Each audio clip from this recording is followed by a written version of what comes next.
Hidden deep in the northern Ontario wilderness, an extraordinary archaeological discovery has puzzled researchers and captured the imagination of history enthusiasts.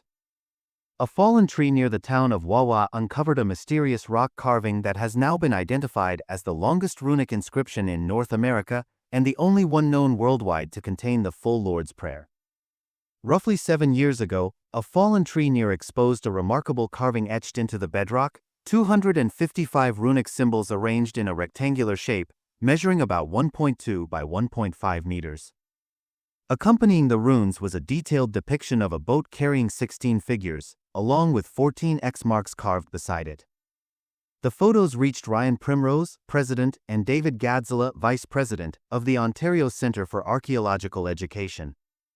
Following the discovery, Primrose and Gadzela initiated a systematic study of the site, marking the beginning of their multi-year research effort.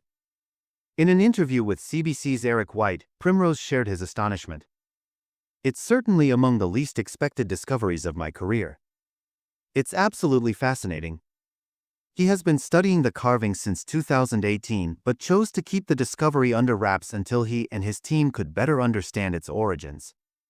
"We didn't want to release anything publicly until we had done as much analysis as possible," he explained to CBC's Eric White.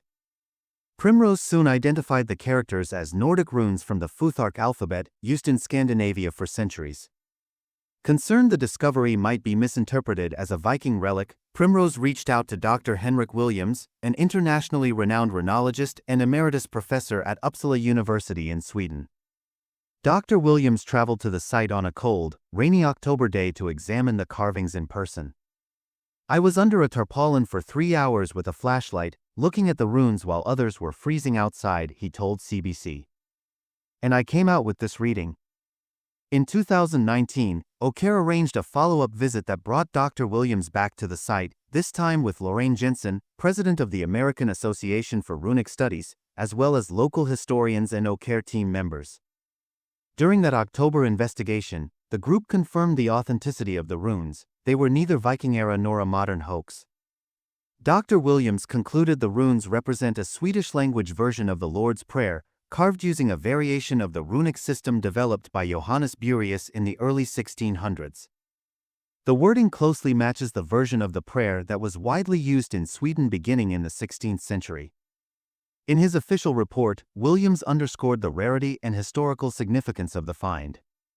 Canada now has a total of 11 objects claimed to bear runes, but only 5 in fact do so, and 3 of those constitute modern commemorative inscriptions: the Gimli stone, the Lonseux Meadow stone, both in English, and the Vanier Park stone, probably in imitation Old Norse. There is a partial copy of a Swedish runic carving at Mahone Bay. The Wawa stone is Ontario's first with actual runes, the longest runic inscription of any on the North American continent, and the only one in the world reproducing the Lord's Prayer. They are deeply carved. It must have taken someone days, maybe weeks. This was likely a Swede. But were there any Swedes here? A Swedish connection. According to Primrose, historical records confirm that the Hudson's Bay Company employed Swedish workers in the 1800s at trading posts throughout the Canadian wilderness, including the Mishipicoten post, not far from the discovery site. Based on the wear of the engraving and supporting documentation, Primrose's current theory is that the carving was made in the early to mid-1800s. While Williams expressed mild disappointment that the carving is only about 200 years old, he emphasized that the age doesn't diminish the intrigue. "The mystery doesn't fade just because it's younger than we hoped. Why was it carved here? Why this text?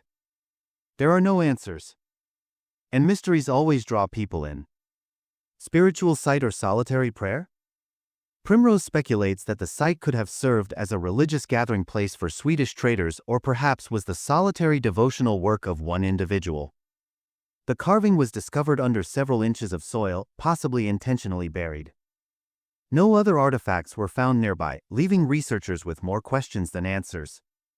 Working with the landowner, Primrose has applied for a leasehold and is actively seeking funding to turn the location into a heritage tourism site. Plans include a protective structure over the carving to preserve it for future generations.